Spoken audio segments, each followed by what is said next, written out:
Good morning everyone. आज हम पढ़ेंगे चैप्टर 2 पद्य भाग। ठीक है, मीरा।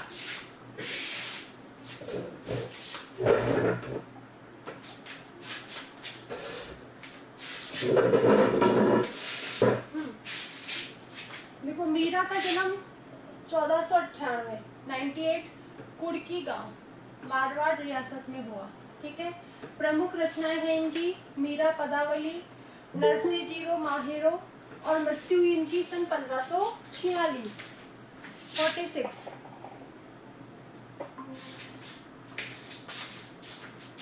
मीरा जो थी सगुण धारा की महत्वपूर्ण भक्त कवित्री थी। इन्होंने श्री कृष्ण के सगुण साकार रूप की भक्ति की थी। कृष्ण की उपासिका होने के कारण ये कृष्ण की उपासिका थी, मतलब कृष्ण की भक्ति करने वाली थी।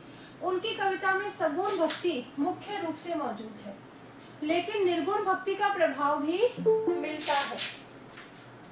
सगुण भक्ति के साथ साथ थोड़ा बहुत निर्गुण भक्ति का प्रभाव भी मिलता है। ठीक है, संत कवि रैदास उनके गुरु माने जाते हैं। उनके गुरु का नाम क्या है? संत कवि रैदास।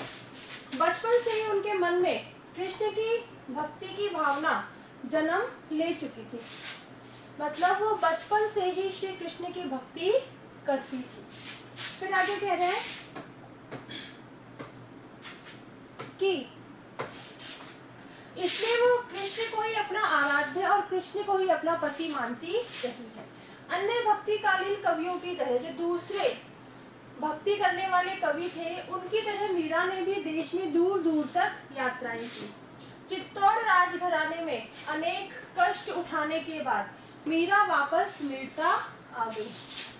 चित्तौड़गढ़ राजघराने में इन्होंने अनेक प्रकार के कष्ट उठाए और बाद में मीरा मेड़ता आ गई। यहाँ से उन्होंने कृष्ण की लीला भूमि वृंदावन की यात्रा की। ठीक है, जहाँ पर कृष्ण ने वृंदावन में क्या किया है, कृष्ण ने अपनी अनेक प्रकार की लीलाएं की है, क्रीड़ाएं की है, उसकी यात्रा की। और जीवन के अंतिम दिनों में वे द्वारका चली गई। ये माना जाता है कि वहीं पर रणछोड़ दास जी का मंदिर है, उसी मूर्ति में वो भक्ति करते करते समावेश हो गए, मतलब उसी मूर्ति में वो समा गई, भगवान की मूर्ति के अंदर ही वो समा गई। उन्होंने लोकलाज और कुल की मर्यादा के नाम पर लगाए गए सामाजिक और वैचारिक बंधनों का हमेशा विरोध किया। क्या किया उन्होंने? लोकलाज। किसी भी काम को शुरू करने से पहले ये कहा जाता है कि संसार की लोग, मतलब इस जगत के संसार के लोग क्या कहेंगे, ये काम गलत है या ये काम सही है।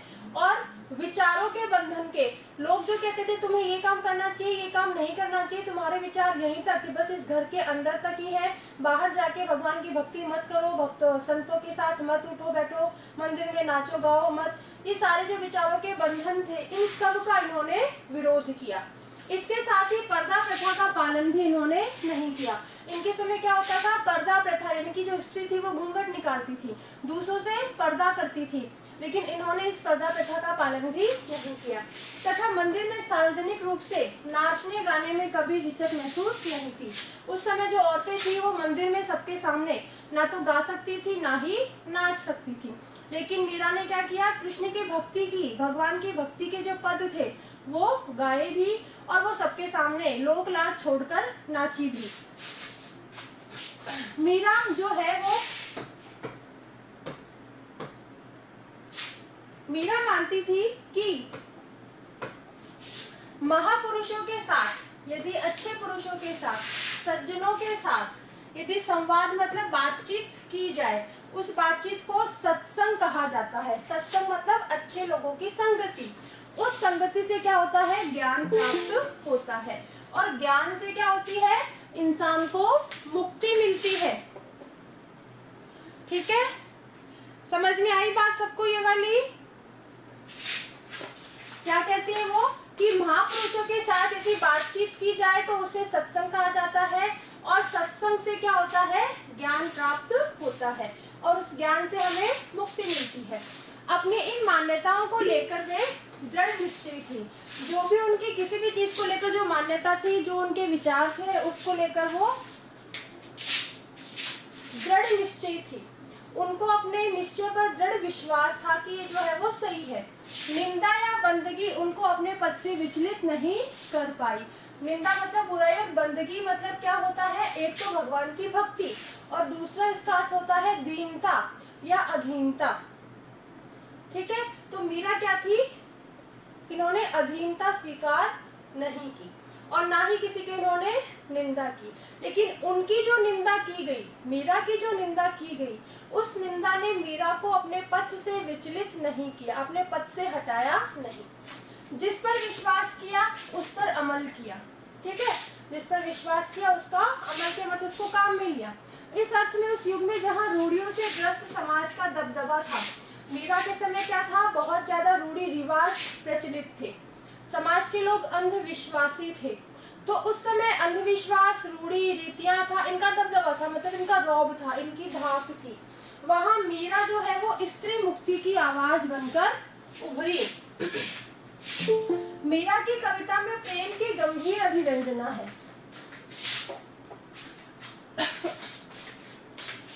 उसमें विरह की वेदना है, वियोग से जो दुख प्राप्त होता है वो भी है, और मिलन का उल्लास भी है।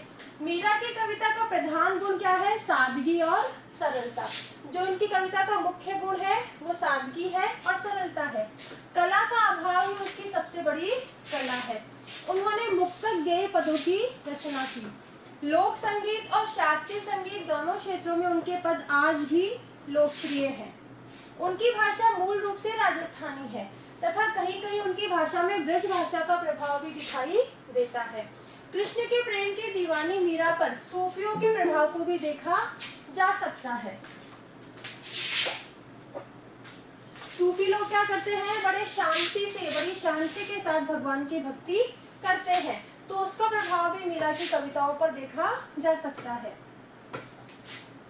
मीरा की कविता के मूल में दर्द है। क्या दर्द है, वो बार बार कहती है कि कोई मेरे दर्द को पहचानता नहीं है। ना तो शत्रु उनके दर्द को पहचानता है, ना ही उनके मित्र जो है वो उनके दर्द को पहचानता है। दर्द किस बात का, इनकी कविताओं में भगवान श्री कृष्ण से ना मिलने का। ठीक है, तो उन्होंने फिर बाद में भगवान की इतनी भक्ति की, हर चीज संसार के माया मोह से मुक्त होकर उन्होंने सिर्फ भगवान की भक्ति की और अंत में फिर भगवान को वो प्राप्त हुई। मतलब भगवान उनको प्राप्त हो गए या वो भगवान को प्राप्त हो गई, वो भगवान की मूर्ति में ही समा गई। यहाँ जो प्रस्तुत पहले पद में जो पहला पद है उसमें मीरा ने कृष्ण से अपनी अनन्यता मतलब अपनी अनन्य भक्ति व्यक्त की है तथा व्यर्थ के कार्यों में, लोग क्या है बेकार के कार्यों में लगे रहते हैं, तो उन लोगों के प्रति उन्होंने दुख प्रकट किया है। दूसरे पद में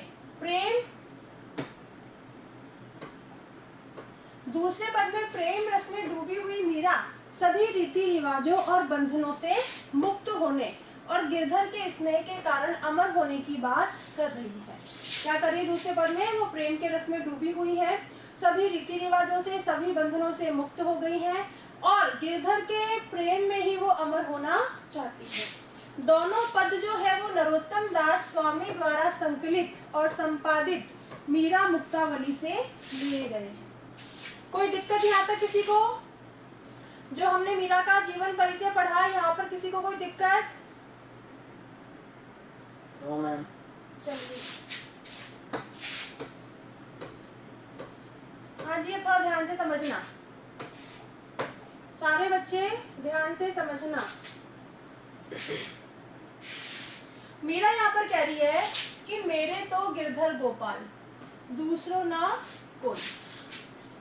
गिरधर मतलब गोवर्धन पर्वत को धारण करने वाले, गोपाल मतलब गायों का पालन पोषण करने वाले। ठीक है, तो मीरा यहाँ पर क्या कहती है कि मेरे गोवर्धन पर्वत धारण करने वाले और गायों का पालन करने वाले श्री कृष्ण ही सर्वस्व है।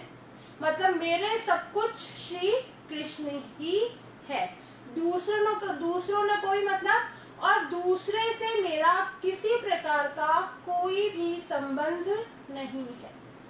ठीक है, फर्स्ट लाइन वापस बता रही हूँ, मेरे तो गिरधर गोपाल, दूसरों ना कोई।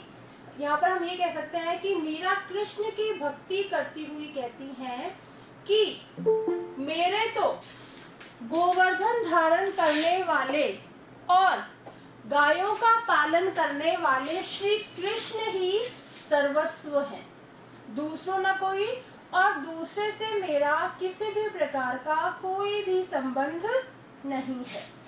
दूसरी लाइन है, जाके सिर पर मोर मुकुट मेरो पति सोई, और जिनके सिर पर मोर पंखों का मुकुट है या जो मोर पंखों के मुकुट को धारण करते हैं, सो मेरो पति सोई मतलब वो ही मेरे पति है।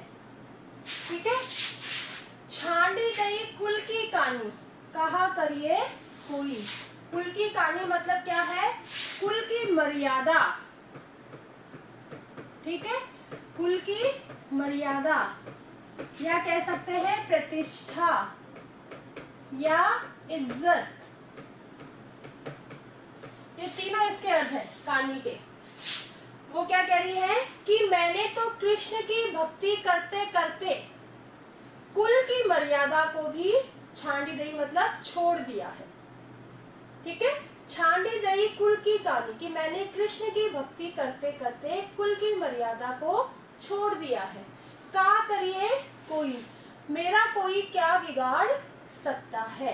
कहा करिए मतलब मेरा कोई क्या बिगाड़ सकता है, अर्थात श्री कृष्ण के लिए मैंने यदि कुल की मर्यादा को छोड़ दिया है तो मेरा कोई कुछ भी नहीं बिगाड़ सकता। फिर आगे कह रही है कि संतन ढिंग बैठी बैठी, ढिंग मतलब उनके साथ बैठ बैठ कर, वो कह रही है कि मैं साधुओं के साथ बैठकर धर्म की चर्चा, भगवान की भक्ति, नृत्य, गाना आदि करती हूँ, और इसके लिए लोक लाज हुई, और इसके लिए मैंने संसार के लोगों से लजाना या शर्माना छोड़ दिया है। किसके लिए? संतों के साथ बैठकर धर्म की चर्चा करने में, उनके साथ भगवान की भक्ति करने में, उनके साथ नाचने में, उनके साथ गाने में। ठीक है ना, गाने मतलब भगवान के भजन गाने में, भगवान के भजनों पर नाचने में। तो मीरा क्या कह रही है कि मैं संतों के साथ बैठकर भगवान की भक्ति करती हूँ, भगवान के भजन करती हूँ, धर्म की चर्चा करती हूँ, नाचती हूँ, गाती हूँ, और इन सब के लिए लोक लाज हुई मतलब मैंने संसार के लोगों से शर्माना या लजाना छोड़ दिया है। चारों लाइन सबके समझ में आई? जल्दी बोलो। ठीक है, कोई दिक्कत हो तो पूछ लेना। असुवन जल सींची सींची प्रेम बेली बोली, वो कह रही है प्रेम बेली, वो कह रही कि मैंने श्री कृष्ण के प्रति अपनी प्रेम की बेल को बोया है। पहले हम क्या कहेंगे कि मैंने श्री कृष्ण के प्रति अपनी प्रेम की बेल को बोया है, मतलब मैंने श्री कृष्ण से प्रेम किया है। असुवन जल सींची, और मैंने उस बेल को अपनी आंसुओं के जल से सींचा है। ठीक है, प्रेम बेली बोई मतलब मैंने श्री कृष्ण के प्रति अपने प्रेम रूपी बेल को बोया है, अर्थात मैंने श्री कृष्ण से प्रेम किया है। असुवन जल सींची सींची, और उस बेल को मैंने अपने आंसुओं के जल से सींचा है, अर्थात कृष्ण से प्रेम करने के कारण मुझे कई बार रोना भी पड़ा है। फिर आगे कह रही है कि अब तो बेली फैली गई, आनंद फल हुई, अब तो मेरी प्रेम रूपी बेल जो है वो फैलकर बड़ी हो गई है। आनंद फल हुई, और उसमें आनंद रूपी फल लगना निश्चित है, यानी कि मैंने जो श्री कृष्ण से प्रेम किया है उससे मुझे आनंद ही मिलेगा। ठीक है, दूध की मथनियां बड़े प्रेम से बिलोई, फिर वो कह रही है दूध की मथनियां, मथनियां मतलब जो दूध जमाने का जो पात्र होता है।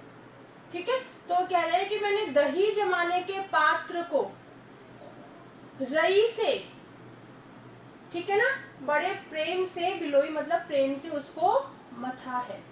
ठीक है, दूध की मथनियां बड़ी प्रेम से बिलोई मतलब दही जमाने वाला जो पात्र है उसको मैंने, उस दही को बड़े प्रेम से, रई जो होती मथानी होती है, रई इसको हम बोलते हैं, उस रई से बड़े प्रेम से बिलोया है।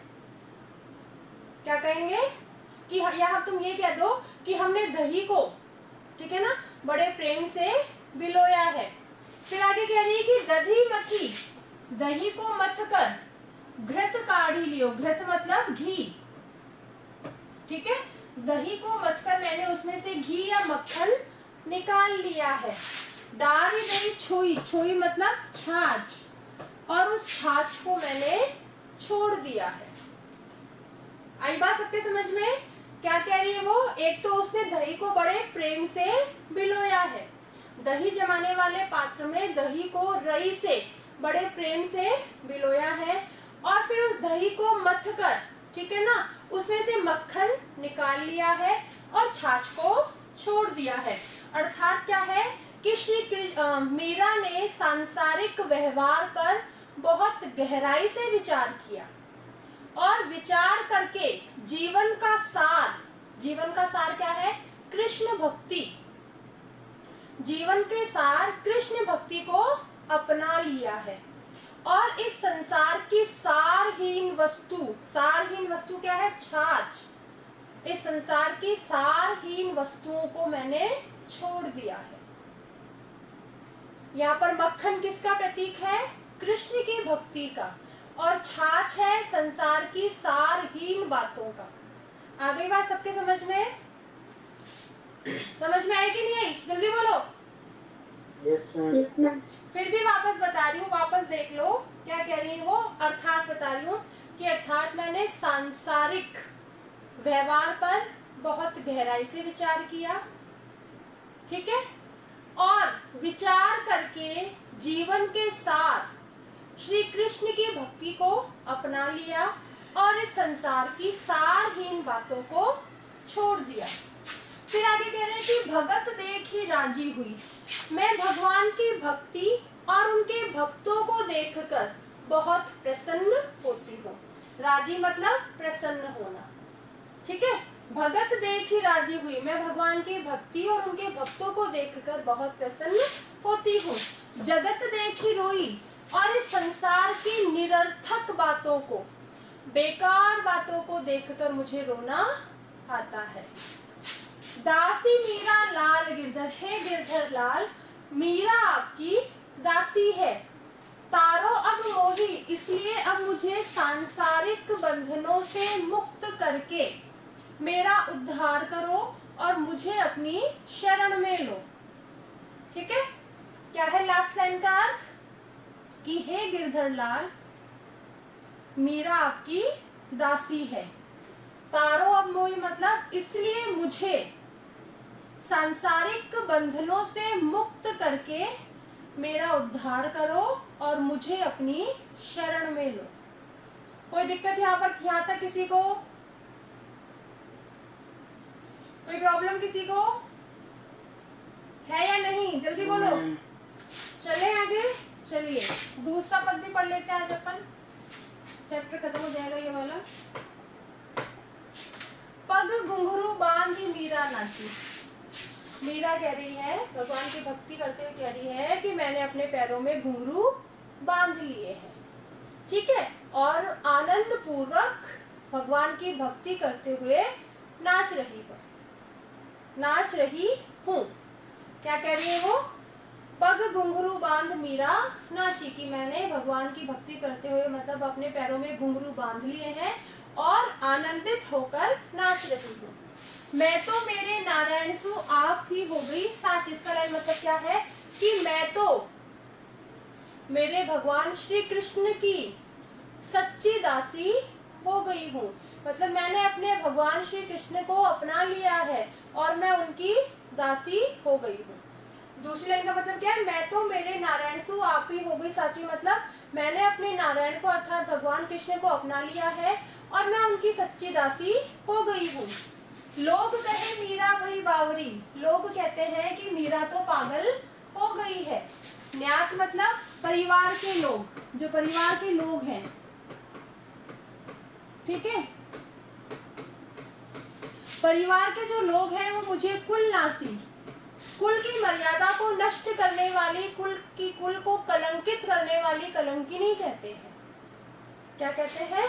पहले क्या बोलेंगे, लोग कहते हैं कि मीरा तो पागल हो गई है। फिर और न्यात मतलब घर परिवार के लोग मुझे कहते हैं कि इसने तो हमारी कुल की मर्यादा को, परिवार की मर्यादा को नष्ट कर दिया है। फिर कह रहे हैं कि विष का प्याला राणा भेजा, मेरे भगवान की भक्ति करने से क्रोधित होकर राणा ने मुझे, मेरे लिए विष का प्याला भेजा। पीवत मीरा हासी मतलब और मैं उसको हंसते हंसते पी गई, लेकिन भगवान कृष्ण की दया से वो जहर, वो विष भी मेरा कुछ भी नहीं बिगाड़ सका। क्या कहेंगे, लेकिन भगवान श्री कृष्ण की दया से वो जो विष है, वो जो जहर था, वो भी मेरा कुछ नहीं बिगाड़ सका। मीरा के प्रभु गिरधर नागर, मीरा के जो भगवान है वो चतुर श्री कृष्ण है। सहज मिले अविनाशी, और मुझे मेरी भक्ति से प्रसन्न होकर अजर अमर अविनाशी भगवान प्रभु, भगवान श्री कृष्ण मिल गए हैं, मैंने उनको प्राप्त कर लिया है। ठीक है, कोई दिक्कत किसी को? ओके, ठीक है।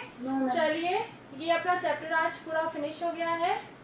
अब कल इसके क्वेश्चन आंसर जब क्लास में वापस इसको पढ़ेंगे ऑफलाइन में। ठीक है, bye. Thank you ma'am. Okay बेटा। बिल्कुल।